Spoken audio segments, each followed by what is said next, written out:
السلام عليكم، ازيكم عاملين ايه؟ ان شاء الله يا رب تكونوا بخير. فيديو جديد النهارده. يلا نصلي على الحبيب قلبنا يطيب. اللهم صل وسلم وبارك على نبينا محمد عليه افضل الصلاه والسلام. عايزين في بدايه الفيديو ندعي الدعاء بالرحمه والمغفره، وان ربنا يرحمها ويغفر لها ويجعل مأواها الجنه، اللهم امين يا رب العالمين، ويجعل قبرها روضه من رياض الجنه. طبعا بشكركم جدا جدا على دعاويكم الجميله، مش هقول كومنتاتكم، هي كل كومنتات كانت دعاوي جميله جدا جدا. ربنا يجعلها يا رب في ميزان حسناتها، وما نعزكوش ابدا في حد غالي عندكم، وربنا يخلي لكم حبايبكم يا رب كده دايما، وما تشوفوش اي شر ابدا ابدا. بجد انتوا ناس جميله جدا جدا و... وناس مهمه جدا في حياتنا فعلا. عيلتنا التانية ربنا يخليكم لينا يا رب، ودايما ظهر وسند لينا العمر كله ان شاء الله باذن الله. النهارده فيديو بقى مشتريات المدارس. أو انا والله لولا فيديو مشتريات المدارس انا ما كنت طلعت صورت النهارده. انا تعبانه جدا. الله اكبر الله اعظم. الاذان اكبر، الله اكبر الله اكبر. اشهد ان لا اله الا الله واشهد ان محمد رسول الله. حي على الفلاح، حي على الصلاه. الله. رجعنا تاني بعد الاذان. زي ما انا قلت لكم، انا لولا بكره المدارس انا ما كنتش صورت بصراحه النهارده، لاني تعبانه جدا واخده دور برد فظيع، يعني دور برد يعني صعب بصراحه، تكثيف الجسم وسخونيه. كنت النهارده مضطره ان انا انزل اكمل حاجات عشان خاطر بس لوجي، يعني لوجي صغيره وطبعا عام دراسي يعتبر جديد عليها، مرحله دراسيه جديده، فحاولت ان انا اكمل لها الحاجات بتاعتها. والتيشيرت بتاعها عايز للاسف ان هو يتاثر، فانا هقصره بكره البسها لبس المدرسه. وكنت عايزه اشارككم زي كل سنه اللبس بتاع المدرسه والحاجات جبتها منين. انا عارفه طبعا اتاخرت عليكم في الفيديو ده جدا، بس معلش والله الظروف طبعا انتوا قادره مني بيها كانت صعبه قد ايه. فان شاء الله باذن الله ربنا يجعله عام دراسي سعيد علينا يا رب وعليكم، ودايما يا رب مع بعض. بصوا بقى تعالوا نشوف كده الزي بتاعها. عايزه اقول لكم ان هم مدلعينها جدا جدا. بصوا التيشيرت بتاعها اورانج، يمكن اول حد في اخواتها اسمه ابو بنسي. عمري ما شفت اللون ده، مثلا موف، بينك، رصاصي، ازرق، لكن اللون اللي هو الاورانج ده اول مره اشوفه بصراحه. فيعتبر لون مبهج. يا رب يكون سنه دراسيه سعيده كده وسنه مبهجه عليهم، اللهم امين. وبصوا ده اهو، يعني مع ان ولادي معترضين على التخطيطه، بس ان هو مخطط يعني، بس والله مخطط حلو يعني، التخطيطه بتاعته حلوه اهو. بس عايز يتأثر شويه لانه طبعا كبير جدا. ده اقل مقاس انا لحقته ولقيته اقل مقاس. في طبعا كان اصغر من كده بس خلص. بس اللون حلو قوي زي ما انا قلت لكم. وده البنطلون كحلي. برضو جبت الحاجات دي بالمدرسه بصراحه، ما كانش عندي اي وقت ان انا الف ولا انا اجيب من بره.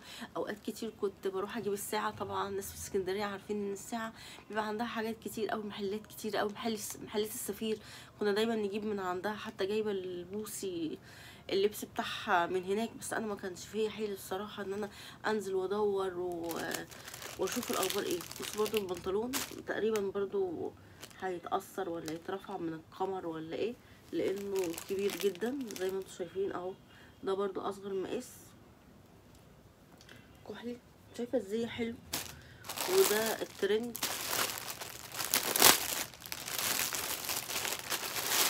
رصاصي بس غامق، يعني اللون الرصاصي بس غامق اهو. طبعا الزي غير مصرفي اللي انا كنت قايله لكم عليها امبارح اللي هي 3000 جنيه. الزي ده بسعر لوحده. بس انا شايفه الخامه بصراحه كمان اللي عجبني في المدرسه ان الخامه عندهم حلوه جدا، يعني الخامه جميله بصراحه نازله حلوه قوي. يعني تهيألي انا لو بره حتى لو ارخص شويه مش مشكله، بس المهم الخامه. انا كنت بروح هناك عشان الخامه كانت في المدرسه بتبقى بتنكد اللون.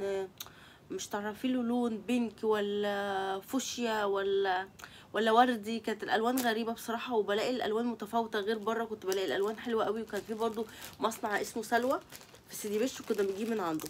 الترنج الى حد ما مظبوط اهو، لان دول بيقعدوا بيه لغايه تالتة ابتدائي. بصوا اهو لونه رصاصي غامق، وفي من هنا خط لونه تقريبا بيبي بلو او تيركويز، حاجه زي كده يعني. بس حلو جميل يعني، عجبني. حاولت بقى ان انا ايه اجيب لها الشنطه لونها اورنج، عشان بص التيشيرت ماشي. قلت برضو الرصاصي هيلاقي اي حاجه، كنت احب انسق كده للولاد، اشوف التيشيرت من فوق ايه واروح اجيب لهم الشنطه شبهه. بس بصراحه يعني انا كان دماغي مش حاضره، يعني مش حاضره خالص ان انا الاقي اللون الاورنج اللي انا عايزه اجيبه وكده. فخلاص فهي اختارت دي من منشيه، فقلت لها خلاص طالما عاجباكي يا حبيبتي خلاص مبروك عليكي. اهي الشنطه دي عجبتها قوي عشان فيها مقلمه ولونها بينك، وفيها من هنا زي ما انتم شايفين ممكن تحط هنا مثلا مصروف، تحط حاجه، الادوات بتاعتها برضو دي كده اهي. المقلمه الصغننه دي لان انتوا عارفين اولى ابتدائي يعني مش هتاخد حاجات كتير، تحطها هنا وهنا. وده مش هبص كيسه كده فيها زي بابلز، يعني حد عايز يحطه لان الحته دي شفافه، حد عايز يحطه اوكي، مش عايز خلاص مفيش مشكله. فانا هما مش عايزينه او لوجي مش عايزاه، فقلت لها خلاص هنشيله. وهي تقريبا 3 مقاسات عفوا 3 مقاسات اهي. اول واحده اهي، ودي تاني واحده تقريبا مقاسين. والله انا ما شفتها عباره عن ايه، هي لقيتها شبطت فيها وعجبتها، يلا على خيرة الله. ومن هنا بتبطنه كده عشان الكتب لما تبقى موجوده فيها تبقى الظهر حاميها مبطن كده ومظبوط، لكن في اللي هي بتبقى من ورا كده طريه قوي، دي بتبقى مثلا بتتكسر او كده. وده طبعا ايه زي ما انتم شايفين اللي هو الحزام بتاع الشنطه اللي هو بيتشيل بيها، اسمه الحزام. تمام فكده تمام يعني. الشنطه هي اللي اختارتها، انا كان نفسي اجيب اورانج ومش عارفه ايه وكده، فخلاص بقى يعني مفيش وقت اصلا. حاولت برضو ايه اظبط لها في اللانش بوكس اهو، يبقى مع ان ده يعني مش هيبقى باين مع اليونيفورم وكده، بس حاولت ادلعها ان انا اجيب لها اللون الى حد ما يبقى كويس. عجبني قوي برضو ده من منشيه، بصراحه منزلين في المنشيه حاجات حلوه قوي.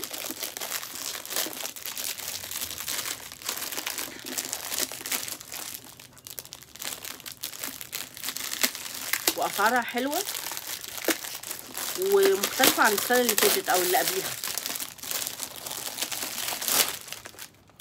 بصوا ده الماتيريال بتاعه حلو قوي، عجبني لان الماتيريال حلو، شبه الحاجات اللي كانت بتيجي من تبر وير عارفينها، فشكلها حلو جدا. شوف شفاف كده من فوق، في هنا هو بيتفتح كده متقسم، لو هتحطي بقى خيار تفاحه اي حاجه سناك يعني هيبقى حلو جدا. ومعاه معلقه، المعلقه دي بصوا ثابته ليها هنا، بصوا زي كده مكان بتثبت فيه ومش باين هنا، بس هو بص ليها مكان كده، حتى هي الشوكه فيها خرم ان هي ايه تثبتيها فيه في اللانش بوكس. لسه شايفاها دلوقتي والله، انا ما فتحت الحاجه ولا شفتها ولا اي حاجه الا معاكم دلوقتي يعني. انا عجبني بس الشكل والماتيريال، وان البلاستيك او الباغه دي بتاعته شفافه وخامتها حلوه، لا هي مخدوشه ولا هي يعني باغه ولا كده، لا صافيه قوي قوي، فعجبتني جدا. ومن هنا بقى هنحط ان شاء الله باذن الله السندوتشات اهي. دي السندوتشات وعجبني ان هو كبير، يعني حتى لو حد مثلا موظف بيحب ياخد سناك معاه، ياخد الفطار معاه، ممكن ان هو ياخده. حلو قوي، نازل منه الوان كتيره، والالوان اللي هي طالعه ترند، المنت جرين والبيبي بلو والبنكات والحاجات دي، بصراحه عجبني قوي. حتى عجب بوسي برضو، بس بوسي يعني ما كانتش مركزه بصراحه في حاجه انها تجيبها ليها، كانت مركزه كله في اختها. قالت لي مع ان بوسي يعني في تانية ثانوي بس تحب تاخد لانش بوكس معاها، يعني تحب تاخد طبعا سندوتشات من البيت، وتحب لو في اي حاجات اللي هي سناك او كده تاخدها، بس هي هتشوف اي حاجه عندها او بعد كده تجيب، مع ان برضو الدراسه بتاعتها بعد بكره. بس الصراحه ما ركزناش يعني في الحاجه بتاعت بوسي للاسف. بصوا بقى ده كده الكوتشي اهو. حاولت ان هو يبقى لايق شويه مع الطقم بتاع المدرسه اليونيفورم، وكمان الترنج هو فيه كده رصاصي من هنا جري وابيض واوف وايت كده غامق عاطي بالاورنج شويه وهو ابيض. يعني كبيره عليها شويه، بس احسن بصراحه، لان انا كل ما اجيب لها كوتشي وبرلينه واي حاجه ما شاء الله اللهم بارك، الاقيه مثلا كام شهر ولا ايه خلاص، لا يا ماما ضايق عليا، ماما مضايقني من هنا. فحاولوا ان انتوا تجيبوا للولاد او البنات عموما يعني حاجه مثلا تبقى الكوتشيات او الشوزات واسعه عليها شويه، على اساس انها ممكن تحط فرش. يعني الراجل قال لي ممكن تحط فرش، فهو الستايل ده اول مره تجيبه. هي كانت روحي فرحانه قوي بالحاجات دي، وكانت مبسوطه جدا جدا واحنا بنجيب. حاولنا ان احنا نفرحها ونبسطها على قد ما نقدر. بصوا بقى لانش بوكس، بقول لكم البوتل حلوه قوي دي، برضو بتتشال وتتحط. حاولت ان انا اجيب اللانش بوكس والبوتل شبه بعض، شكلهم يبقى حلوين كده وكيوت زي ما انتم شايفين. ودي بتتشال تقريبا، ولا عشان ما اخربش الدنيا ما اعرفش بتتشال ولا لا، بس بتتحرك اهي شايفينها. حاولت اصوركم على القرب عشان دايما انتوا بتقولوا لي انتوا بتصوري بعيد مش بنبقى شايفين الحاجه، فحاولت ان انا اصور لكم على قرب. وبصوا من هنا اهي فيها كده شلمو اهي وبقى تشرب منها بقى. عجباني قوي بجد، ما تعرفوش عجباني قد ايه، لذيذه بصراحه، والستايلات حلوه شبه الحاجات اللي في كارفور. والاسعار يعني تقريبا اللانش بوكس كان عامل 100 او 110، ودي عامله 70 80 حاجه زي كده، فالاسعار حلوه، تعتبر حلوه جدا. والوان زي ما انا قلت لكم كتيره. ده الشلمو بتاعها اللي بيتثبت ودي هي يعني انا بحطها لها كده الحزام بتاعها عشان تشيلها منه. كل ده هنعمله بكره بقى ان شاء الله باذن الله في التحضيرات بتاعه المدارس. زي ما انا قلت لكم انا ما شفتش الحاجه وبشوفها معاكم، يعني جبت كده عاجبك يا لوجي، الله اللون ده حلو، خلاص يلا يا ماما اشتريه، فرحانه بقى. كنت حتى اصور لكم الاجواء وكده، بس ما يعني انا مصوره جزء، يعني كملنا بعد حالة الوفاة اللي حصلت وكده، فما نفعش ان احنا بقى ايه نكمل معاكم بقى الفيديو كده. يعني كنت عايزه اقول لكم الاجواء في المنشيه واحنا رايحين واحنا بنشتري حاجه ولوجي بتختار. بس الحمد لله رب العالمين. هو طبعا المنشيه ما تتوهش وكل الاسكندرانيه عارفينها. جبنا لها برضو المسطره دي، فاكرين المسطره دي زمان كنا نحب نشتريها قوي واحنا صغيرين، علشان بتقعد تعمليها كده تدي صوره، وتعمل كده تدي صوره تانية. كنا بنعشقها، كنا نسيب المذاكره والواجبات ونقعد نعملها كده، ونقعد نقول لصاحبتنا انت بتاعتك بتعمل ايه، الشمس تروح وتيجي ودواير تبقى الوان وكده. انا حبيت الصراحه، فكرتني دي اللي انا اخترتها لها، فكرتني بايامنا، ايام الزمن الجميل. برضه عجبني قوي الفكره دي. البنسل ده حبيته قوي، يعني عارفين ان هو ماركة بريما طبعا معروفه جدا، ده حوالي 2 4 6، ومعاه اللي هو بيتحط كده في البنسل علشان ايد الولاد يعني ما تتعبش من الكتابه طبعا وكده، فبيحطوا ده هنا في القلم ده تقريبا. يعني انا كده يعني كنت شفت قبل كده. ودي برايه ودي جومه، وكانوا عاملين دول 60 جنيه، يعني كانوا عاملين 60 جنيه، فعجبني وشكله كده حلو قوي. طبعا عايزه اقول لكم عند كمال سعد وبره كمال سعد، لان انت مش هتقدري تدخلي كمال سعد، كميه حاجات رهيبه واشكال حلوه جدا جدا بصراحه. ربنا يفرحكم بولادكم يا رب، وحاجات ترند وحاجات جميله، وجايبين بصراحه كل حاجات الترند في المنشيه. يعني عشان تقولوا منشيه ما فيهاش حاجه مثلا زي كارفور او الحتت اللي هي عاليه شويه، لا والله يعني مجتهدين السنه دي، شابوه للمنشيه، مجتهدين السنه دي ان هم جايبين حاجات حلوه وفرحوا الولاد باسعار كويسه جدا جدا. جبت الالوان دي، انا بحب اجيب بريمه حلوه قوي اهي، عشان لوجي بتعشق الرسم، بتحب الرسم جدا جدا جدا، يعني ربنا يسعدها يا رب ويفرحني بيها، بتحب الرسم وانها ترسم وتلون. فانا قاعده عامله اقول لها من دلوقتي لوجي فنون جميله، لوجي فنون جميله، من كتر ما هي بتحب الرسم وعايزه بقى الالوان اللي هي التانية بتاعه الفلوماستر والحاجات دي. بس انا قلت لها لا، هتبهدلي الدنيا وكده، فنجيب دي ونجيب منها الكبيره مش مشكله، عشان هي بتحب الرسم. شوفي عند ابنك ايه الموهبه اللي هو بيحبها، وحاولي ان انت تنميها ليه. انا لسه من السنه اللي فاتت كده او السنه دي اكتر كمان، بدات ان انا احس انها مياله جدا انها ترسم وتلون، فجبت لها كتب كتير وادوات تلوين وكتب تلوين كتيره جدا. وهي ماما قالت لي نفسي في القلم اللي هو بسنون، عارفين القلم بسنون ده اللي هو لو سن راح انتوا بتبقى الدنيا متدمره معاكوا، فهو القلم بسنون ده طبعا من ايامنا كنا نبقوا فرحانين جدا جدا ان اهلنا جابوه لنا. طبعا على ايامنا احنا كان اسعاره غاليه بالنسبه للقلم العادي يعني، فطبعا كانوا اهلنا ربنا يخليهم يا رب ويرحم اللي توفى منهم، ان هم كانوا بيحاولوا قد ايه يساعدونا وقد ايه ان هم يجيبوا لنا الحاجه اللي احنا بنحبها ويرضونا. فربنا يرضيهم في الدنيا وفي الاخره، اللهم امين يا رب العالمين. فالقلم السنون ده كنت ابقى فرحانه قوي لان انا عارفه بيبقى سعره غالي، فلاقي بابا جابهولي الله يرحمه يا رب ويغفر له ويسامحه. فلوجي اول ما شبطت فيه قلت لها تعالي، هو سن ضاع خلاص بس هجيبهولك برضه.